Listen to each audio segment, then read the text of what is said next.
Calamity. The fires and the candles lit up, so did the flames of the fireplace. They always did that when Hu'orhun was agitated. Furious might be a better word, judging by the roars coming from the hearth. In fact, the heat was getting a little too much, even for a dwarf, so Tu'wehan took a step away from the blazes. He looked at his wife with apprehensive hazel eyes. "You are not leaving," Hu'orhun almost shouted, trying to get some of her fiery red hair, those strands that always eluded her braid, under control. She was standing by the dinner table made of solid dark granite. The matching granite chair she was sitting on moments earlier had been toppled over when she jumped to her feet in anger. Hu'orhun let out an irritated groan as she gave up on the flaming red logs, turning her attention back to Tu'wehan. "By the slumbering giants, who put this stupid idea in your head?" Hu'orhun asked. The question was followed by a stare so intense it seemed as if she was trying to light her husband on fire that very second. Tu'wehan looked at the black leather jerkin in his hands. He was wearing his brown one already, on top of a dark green linen shirt, ready to leave as soon as he was done packing. His grey woolen travel cloak was hanging by the door. The chapiters and their entourage are leaving Zhi'Na Qien to spread the teachings of the 5 pillars to more lands, and they're in dire need of craftsmen. So I figured I would lend them my skills as an iron artisan, Tu'wehan explained as he placed the black jerkin in his travel chest. "And what? Because they asked you nicely, you're just gonna uproot your whole life and leave me behind?" Hu'orhun asked as she took a sudden step forward. In her current state, she didn't notice that she almost tripped on her black silken kun skirt, embroidered with beautiful red and ember roses. "When were you planning on telling me about this?" "No, it's just that..." "Just what?" Hu'orhun interjected with a sharp voice. "Huhu," Tu'wehan pleaded. "You have to calm down." He tried to speak in his calmest voice as sweat started to form on his forehead.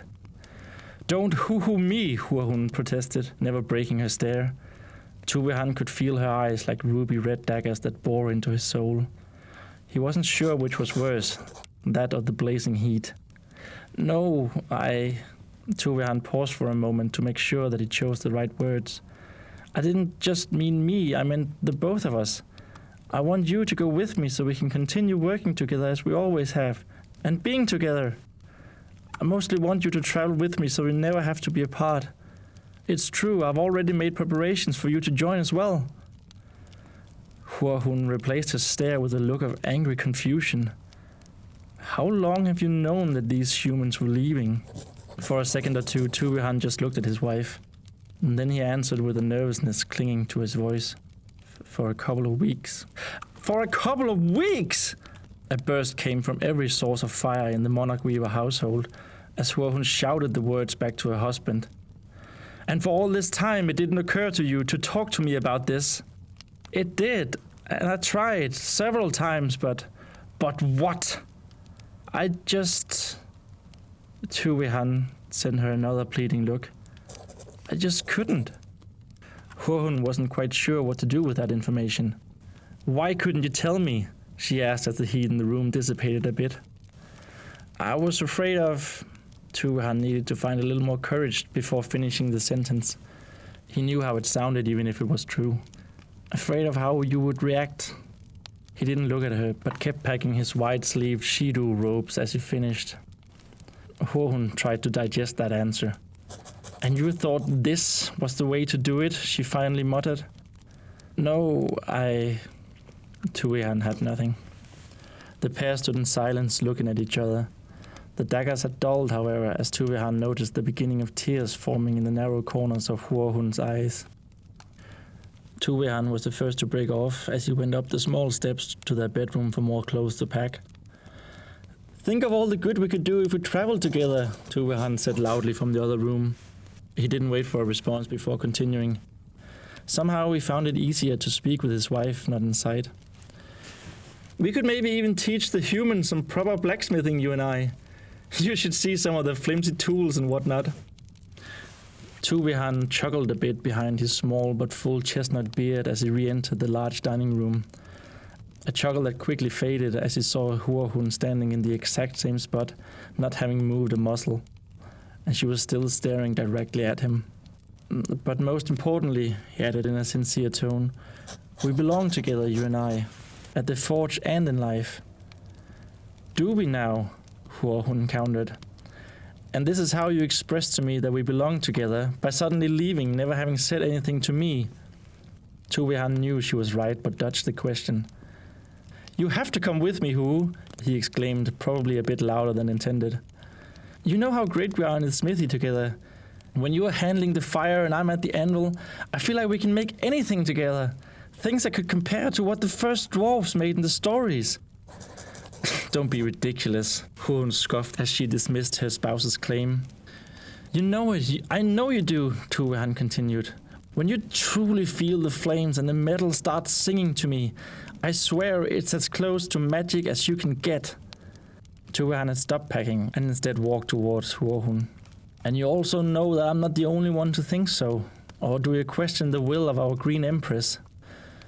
No, Hu'orhun did not question the Empress of Zhi'Na Qien, nor had she forgotten about her relieving Hu'orhun from initiate at the Chamber of the Heart. The Empress had done so after Hu'orhun and Tu'wehan, as young teens, had snuck into the smithy of the Shield Shaper family. Against the wall next to the forge, they had found a crate of rare materials and used them to procure the most wonderful scepter that the Empress had ever seen. Your dad was so angry when he first found out what we had done, Hu'orhun said with a small smile as the slightly crooked teeth began to show. And he had never been so proud as when he saw the Empress's reaction to the results of our little stunt. I think it also helped that she replaced all of the materials so he could finish the ceremonial shield she had ordered. Tu'wehan gave another chuckle. He was standing right in front of Hu'orhun now.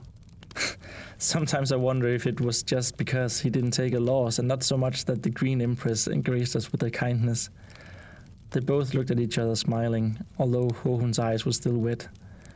But that's why the human needs us, Hu'hu, Tu'wehan said as he laid his rough hands on her for a dwarf narrow shoulders. Please come with me. I feel like we have to help them because we have so much to offer.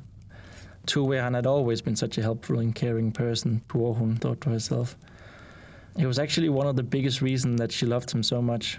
He was always right there with a helping hand no matter the problem. But this was too much, even for him. Before she could say anything, however, Tu'wehan spoke again. And isn't this what you always wanted? All perplexed by the sudden question, Hu'orhun couldn't manage to get any other words out. You know, back when we used to skip my classes and your initiate duties in the Chamber of the Heart, when we explored every nook and cranny of Zhi'Na Qien, pretending to be explorers of the humid jungles to the south, or finding ancient artifacts of the first dwarves in the frozen wastes of the north. Hu'orhun did remember. In fact, those times when the two of them managed to sneak away were probably her happiest memories from her time as chamber initiate. Remember that time, Tu'wehan continued, when we laid on the roof of one of the western guard towers looking out over the rice fields and watching the sun set on the vast lands beneath the giant? Again, of course, Hu'orhun remembered. She clearly remembered sitting on those faded green roof tiles that stuck out from the side of the giant, feeling the last rays of the sun as they disappeared under the horizon. And she also clearly remembered the feeling of warmth when looking at Tu'wehan lying down next to her with his eyes closed. I do remember, she said, smiling a little brighter. Keeper Zhi'Na gave me a whack with the ever-burning staff and made me clean up the medicine chambers for 21 days after I came back, but it was all worth it. My heart keeper made me recite dusty old history books in front of my entire class, Tu'wehan said, meeting her smile. And my mother made me promise never to see you again after that. He shrugged as they both laughed.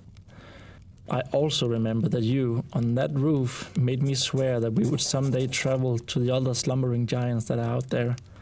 Tu'wehan grabbed Hu'orhun's hands and squeezed them ever so slightly. And I remember you making me this brooch out of twigs, leaves, and some sap so I wouldn't forget that promise. Hu'orhun reached out for the brooch adorning Tu'wehan's chest just above his heart.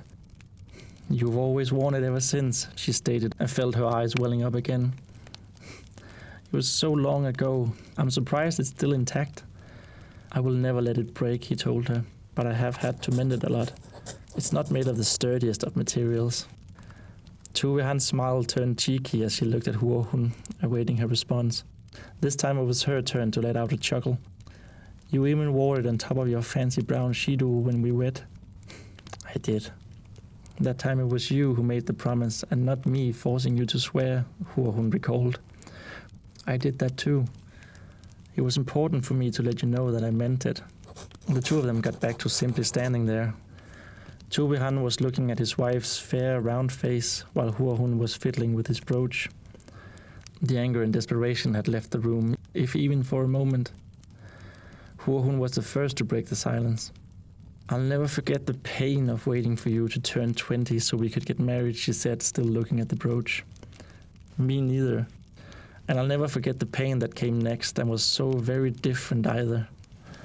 Tu'wehan pulled up the left sleeve of his green linen shirt, revealing a strip of scorched skin across the wrist. Hu'orhun likewise pulled up the white sleeve of her new green rue, showing the matching mark on her right wrist. I don't know what I expected, Tu'wehan said as he rubbed his scorched mark. I mean, they did pour molten lava over our joined arms, even if it was just for a couple of seconds. I didn't care, Hu'orhun returned. They could have lowered me into the fiery heart itself if it meant that I could finally call you my own. Hu'orhun caressed Tu'wehan's cheek and his always neatly combed beard. And if nothing else, Tu'wehan added, the look on our family's faces when Her Highness entered the heart chamber, wielding our scepter to name us monarch weavers, was incredible to say the least. I still think that your parents were a little disappointed that we wouldn't continue the line of shield shapers by name. If they did, they hit it well. I just remember both of them shining almost as much as your father and mother, and they seemed happy to simply be at the Chamber of the Heart that day. Well, you know how big it was for Mom and Dad, Hu'orhun added. Being a rice tiller rarely grants you any privileges, so seeing her green grays up close was quite something. It's still my mom's favorite story to tell. I know, and I always let her share it when we visit. Tu'wehan continued to smile, but Hu'orhun's demeanor suddenly changed. But you're not gonna visit them anymore, are you? The silence fell upon the couple once more. This time it was Tu'wehan to break it, though his smile had faded too. I swore to you that I would take you to see the world, he said in a heartfelt tone of voice. That I would take you to see the mists of Zhi'Na Qien, the frozen peaks of Zhi'Na Qien, the restless sleep of Hu'orhun Qien, or any of the other slumbering giants. This is me trying to finally keep that promise, or at least the start of it. Tu'wehan had gone back to packing as he started listing the different giants sleeping across the world. He had found several belts, both for everyday work and some formal ones decorated with beautiful jade to take with him. Come with me, Hu'hu, so we can explore when no dwarf ever has, just like we dreamed of doing. Hu'orhun had trouble finding the words again. Don't know what you're expecting of me. Part of her wanted to say yes to Tu'wehan's proposal, to travel by the side of a spouse, help the humans, and see where it would take them. A bigger part of her, however, reminded her what had happened so long ago when she was still living among the rice fields with her family. She stammered. Not like this. It's too similar, was all Hu'orhun finally managed to say. Too similar to what? Tu'wehan replied, having found a bunch of woolen pants to pack, mostly of grey and black, but also different shades of green and brown. You know, Hu'orhun didn't want to think about it, much less say it out loud. She took a deep breath before finishing the sentence. About the time when they came. The memory of desperately looking over her shoulder as 3 elder heartkeepers led her from her family was a wound that had never truly healed. Of course Tu'wehan knew what she was talking about, and he felt rather terrible for asking that question. Hu'hu, it's not gonna be like that time, he promised her. I'm not taking you anywhere against your will. But you're not giving me a choice, Hu'orhun interrupted before Tu'wehan could finish what he wanted to say. You are merely coming here and suddenly springing this huge thing on me and expecting me to follow? For all the slumbering giants out there, what did you think I would say? I didn't. No, you didn't think that far. She once again didn't let her husband finish as the fires of the room burned brighter. You're giving me an impossible choice, and that's taking away control, and you know what that does to me and how much... Hu'orhun could feel her body tensing. Suddenly, it got harder to speak the words she wanted. She tried to take a deep breath as a means to go on. You can't do this, she finally managed to say. You have already made a choice, and then you put it on me to decide if we... Not now, Hu'orhun thought. Not now of all times. I can't. Hu'orhun started to stutter again. You can't. A 1,000 thoughts raced through her head as Hu'orhun's body started to shut down. The thoughts drowned out anything she was trying to say, resulting in her just standing there in the middle of the room with a slightly open mouth, looking at nothing, not even her husband. Tu'wehan had not moved either, but was staring at her with great concern. Was this really happening? Hu'orhun thought. Why was this happening? Are we actually breaking up? We can't break up. We promised to always be there for each other, to grow old and to realize our dreams together. The racing thoughts were almost unbearable. What am I going to do on my own? I don't know how to work the anvil, not very well at least. No, I'm best when handling the fire, but I can't be an iron artisan with only controlling the flames. I have to go back to the chamber of the heart and trade in my freedom and my life to pick up where I left off all those years ago. No, I can't do that either. Not even if Zhi'Na Qien itself should awaken. I can't go back. The fires and the flames in the monarch weaver household started spitting at random as Hu'orhun spiraled into her own mind. This was where Tu'wehan would usually come into action, as he had done so many times before. Whenever Hu'orhun got lost in a problem that she couldn't see a way out of, her spouse would appear and calm her down by holding her close and singing some of her favorite dwarven hymns of old. The deep, soothing voice of Tu'wehan, combined with his loving embrace, always got Hu'orhun's mind back from the depths to see things more clearly. Don't worry, Hu'hu, I'm right here. Tu'wehan opened his mouth almost instinctively as he saw what was happening. But instead of a song, silence was the only thing that filled the room as Tu'wehan closed his lips again. Does she even want my help? I don't think it's ever been this bad, and I'm the cause of it all. It pained him to see his beloved wife standing in distress, but one question kept Tu'wehan from acting. What if she hated him now? In the middle of the room, a tear started rolling down Hu'orhun's cheek as she looked at her Tu'wehan, eyes begging for help but unable to ask for it. Why isn't he doing anything? Why is he just standing there looking at me? Has he already made up his mind that he doesn't love me anymore? Is that also why he's so set on leaving? And why is this all happening now? The thoughts in Hu'orhun's mind were still many, but they seemed to be slowing down. Tu'wehan still hadn't moved an inch and was looking with intense worry at his wife. He was still struggling inside his own head to figure out whether Hu'orhun would want his help or not. He isn't going to help, is he? Hu'orhun started thinking to herself. That sudden realization was all it took for her to start gaining some control back of her own body. For starters, just enough to wipe the tears away. When the fire stopped their aimless spitting, Tu'wehan slightly began packing again. He didn't say anything to his spouse, but he made a sigh of relief as he walked towards the walnut travel chest. While Tu'wehan still wanted Hu'orhun to join him on the journey, it was nice to know that she was able to claw herself back from spiraling without his help. As Tu'wehan walked past the now somewhat calm hearth, he stopped to look at the decorative shield hanging above it. Maybe it was the changing flickers from some flames that got reflected into the shiny metals which caught his eyes. Maybe it was something else. But now Tu'wehan couldn't take his eyes off the object that had adorned their walls for years.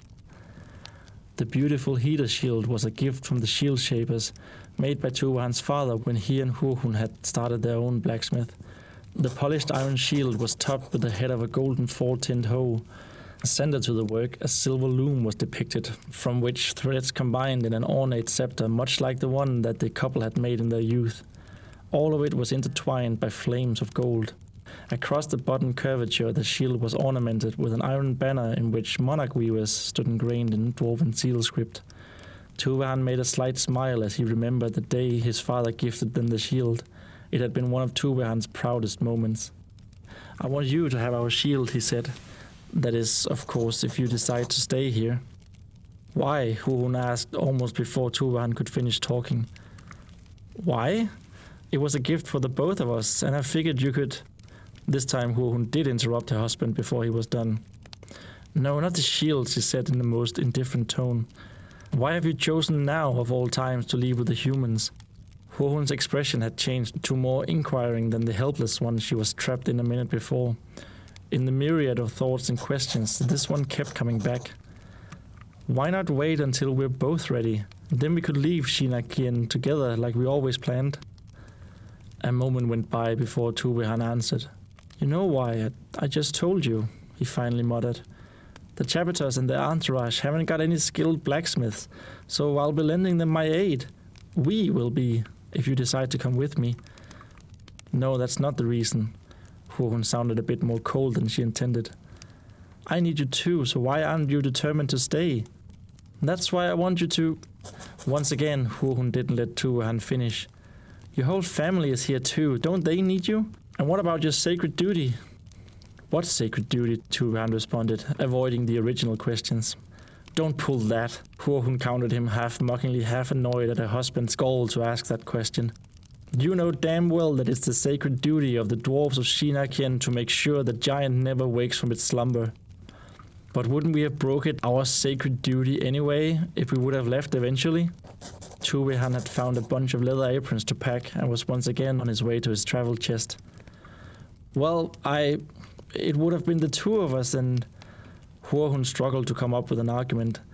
Instead, her ruby eyes turned to pleading. Tu'wehan didn't let her suffer for long, though.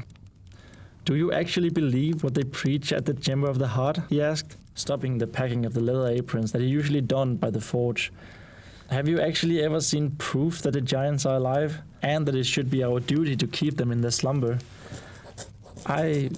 This time Hu'orhun also had trouble finding the words, but it was more because the question took her by surprise than anything else. She had never thought to hear her husband challenge their faith.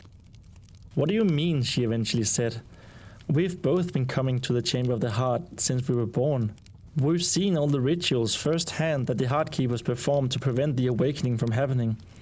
We've both been taught the tales from the time of first dwarves up until now. Do you think all of that was for fun? Well, now it was Tu'wehan's turn to interject. Just because the Heart Keepers do their rituals and teach the history of how the first dwarves battled the mighty giants rising from the earth doesn't mean it's proof that it's all true. It's just rituals and stories. Hu'orhun almost fell down in shock because of what she had just heard her husband say. But what proof do you need? She asked almost aggressively. This was the first time she had heard Tu'wehan express these feelings, and she found herself having some difficulty with how to respond. Hu'orhun left her spot where she had been standing almost ever since Tu'wehan had started packing, and walked with purpose past him over to the hearth. She rolled up her broad sleeve and stuck her right hand into the fire as if trying to grab it. When she took it back out, Hu'orhun's hand was covered in flames, but the skin still looked untouched. Can you feel the fire surround you? Hu'orhun asked as she looked at Tu'wehan, concentrating on the rising flames enveloping her hand. The other fires in the room followed suit. Careful, Hu'orhun, your sleeve, Tu'wehan said, pointing to her new silken rue. Hu'orhun had been so focused on removing the right sleeve from the flames that she didn't realize the left one had actually caught on fire. It wasn't much, and she put it out with a quick swing of the arm, leaving only a small hole with burned edges. At least now the jacket matched most of her other garments. Whatever, I'm asking you a question. No one can feel the flames like you, Hu'orhun. Well, if not the fires, she said as she closed her hand to put the fire out. Don't you always say that the metal sings to you when we work the smithy? That is the essence of what they preach at the heart chamber, to listen to the elements around us. The heat had definitely come back as Hu'orhun made her argument. Small pearls of sweat started to form again on Tu'wehan's forehead as he thought about what to say next. I like what the chapiters teach about the 5 pillars, he suddenly let out. I like the idea they have about helping the less fortunate and each other to help create a peaceful and prosperous life for everyone involved. Well, I don't... What?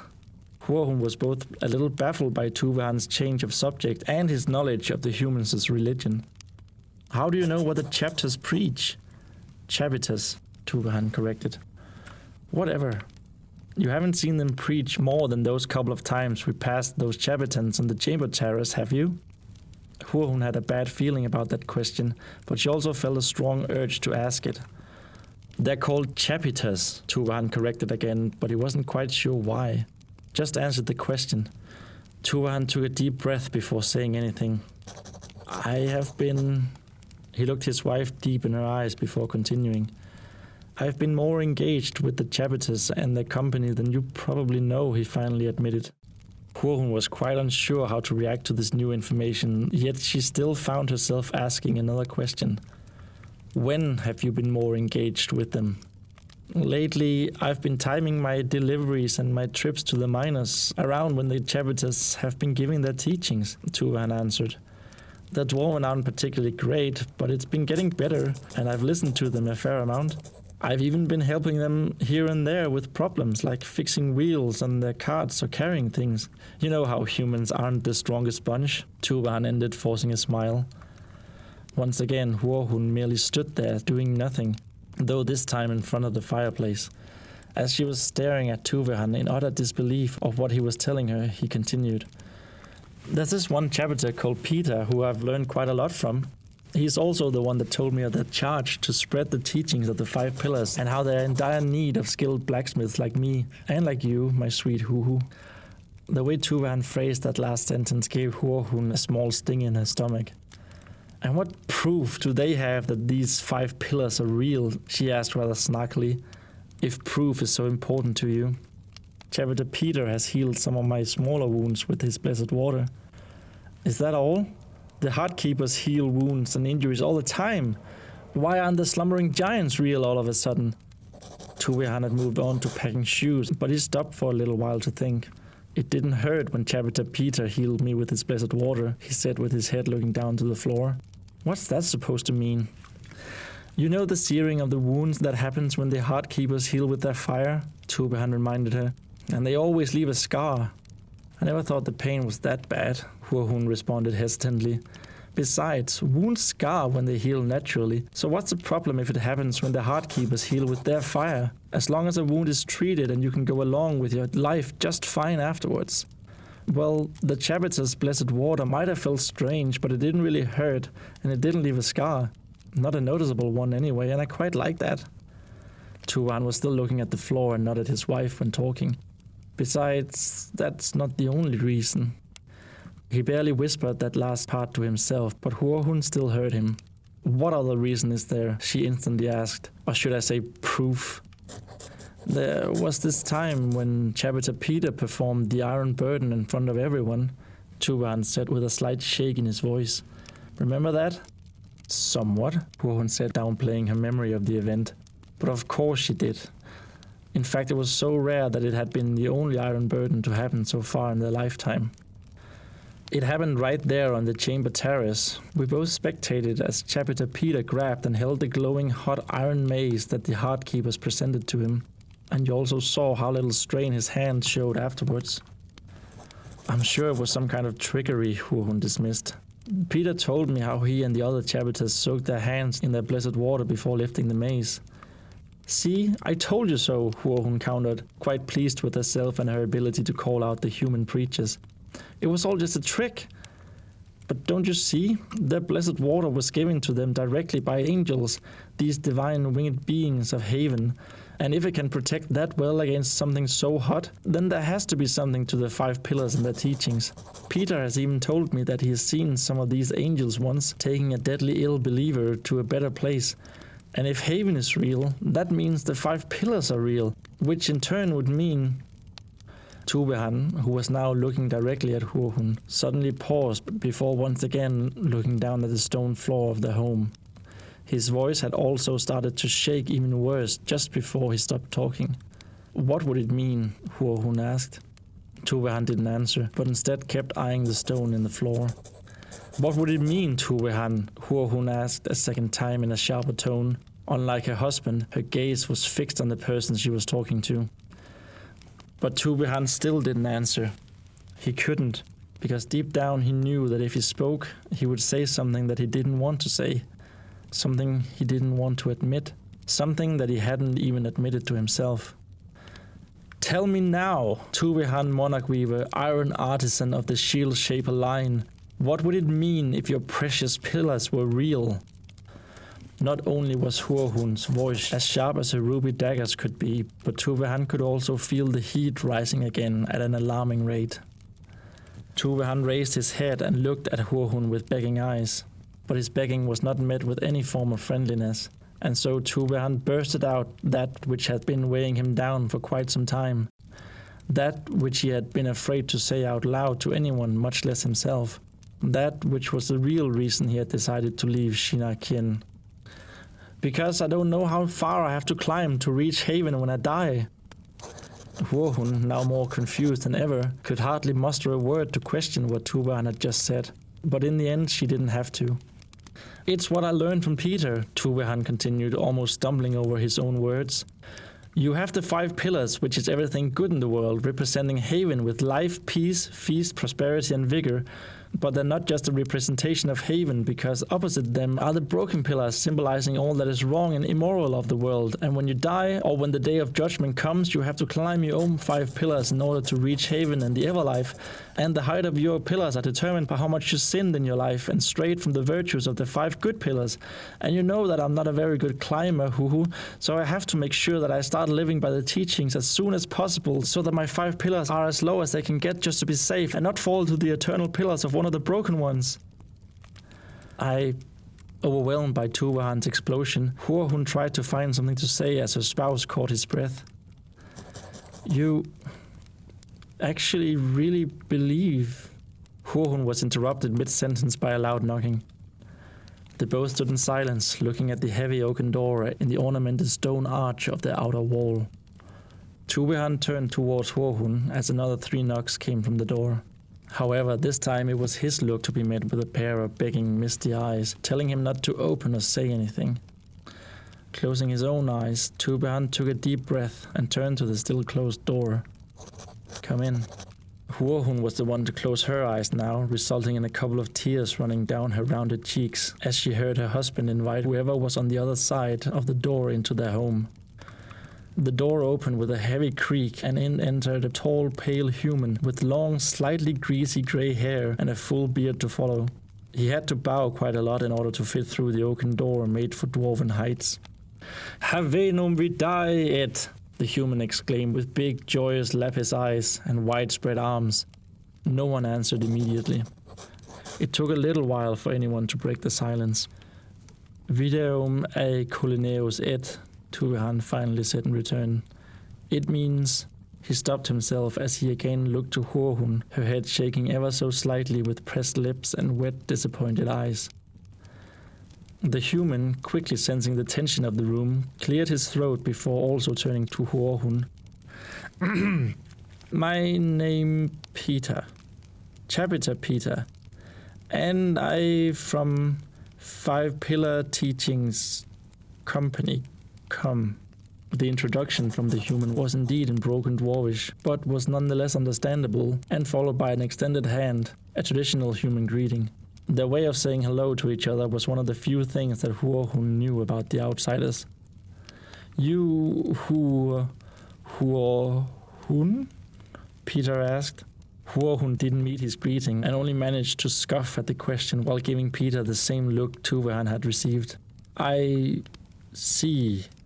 There was a genuine sadness in Peter's voice as he retracted his arm and his greeting. I guess her not with us coming?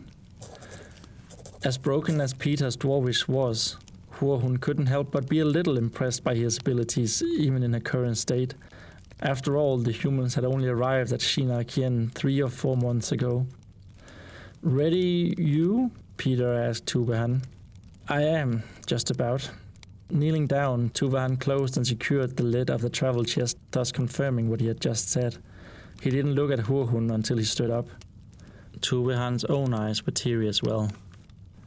Over by the fireplace, Tu'wehan's glance was met by still more watery eyes, pleading him not to ask what they both knew he was about to. The tears once again started to run down Hu'orhun's rounded features as she silently mouthed the words, please and don't. This was the moment that Tu'wehan had been most afraid of ever since he had decided to leave Zhi'Na Qien with the chapters and their entourage. He was almost certain that he knew the answer to the unavoidable question coming up. Fighting to hold back his own tears, he forced a somber smile. Are you coming or not? Tu'wehan's voice was trembling like never before. Hu'hu? Hu'orhun found that no words were able to slip through her lips. She could have known for years that this question would come, and she would still not have been ready for it. How could she? This wasn't the way their life together was supposed to end.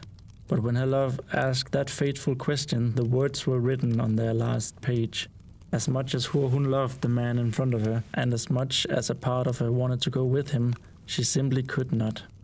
No, she finally gained the composure to say, holding her tears for a moment. I can't follow you. Not like this. I know, Tu'wehan answered with a voice barely more than a whisper. In an effort to hide his snivel and the tears that had started to flood down his square face and into his ever so comely dark brown beard, Tu'wehan quickly turned to his belongings ready for travel.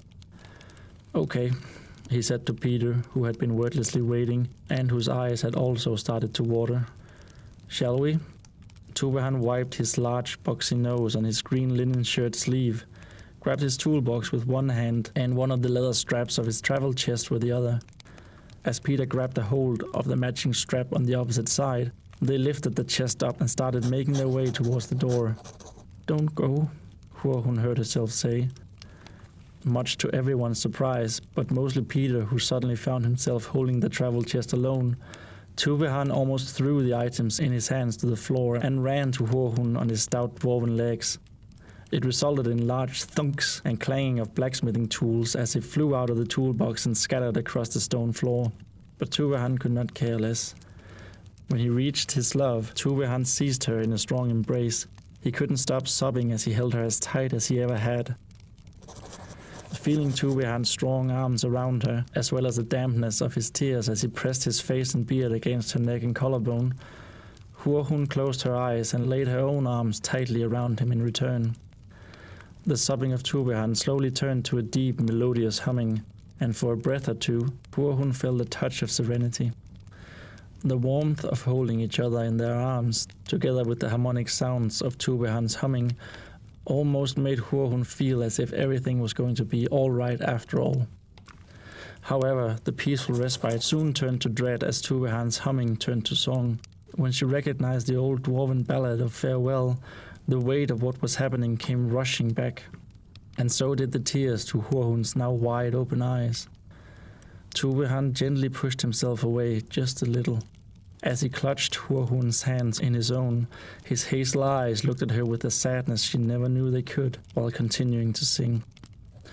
And should our paths nay cross anew, before the giants must awaken, learn that in my heart so waited, your spirit's place was ne'er taken.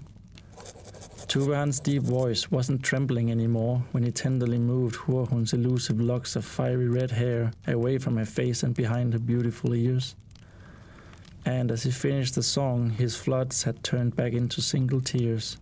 Bowing his head, Tu'wehan broke the mournful gaze that he and Hu'orhun had locked each other in. I'm sorry, was all he whispered. As Hu'orhun stood speechless in front of her beloved, Tu'wehan got up on tiptoes to kiss a single droplet away from her cheek. He squeezed her hands one more time before turning around and walking back to his new companion. Peter had gathered all of the blacksmithing tools and was struggling to give the toolbox back to Tu'wehan with both his hands. Defeated, Hu'orhun watched them both pick up the travel chest once again and walk to the heavy oaken door. Leit haven som viatium ad, Peter said as he turned to Hu'orhun and bowed as deep as he could with one hand still holding the chest before exiting the monarch weaver household. At first, Tu'wehan walked out the door without as much as peeking in Hu'orhun's direction. Hu'orhun only managed to let out a small whimper in response to that. Not a moment after, though, two measured thunks and a bit of clanging could be heard from the cobbled streets outside the house.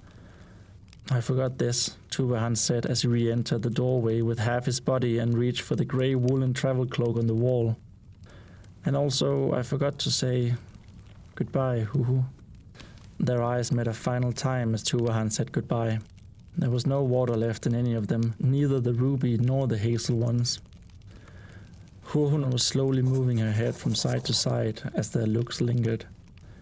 I am sorry, Tu'wehan whispered once again. He took a last deep breath and left Hu'orhun standing by the fireplace as he closed the door behind him.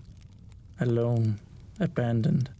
Hu'orhun was looking at the doorway and couldn't actually believe that Tu'wehan had walked out the door just like that. But she also couldn't deny the overwhelming emptiness that came creeping in. Hu'orhun didn't know how long she had been standing there by the fireside, but she suddenly realized that she was holding something in her hands. still folded in front of her chest, Tu'wehan must have handed her something just after they had embraced, but before he left her. Looking down, Hu'orhun opened her hands to see the brooch of twigs and leaves that she had made for her best friend on top of the guard tower so long ago. The brooch which Tu'wehan swore upon, promising to always be near her, and that they would one day travel the world together. The brooch which never left the garments of her love. Except not anymore. Now the brooch was resting in Hu'orhun's hands and not pinned to Tu'wehan's clothes. Now it was a broken promise, attached to nothing, and the more she looked at it, the more it seemed to be staring back at her. Hu'orhun's heart skipped a beat, and a couple of tears from somewhere deep in her soul found their way over her cheeks and onto the stone floor of the dim home. The fires in the candles had gone out. So had the flames of the fireplace.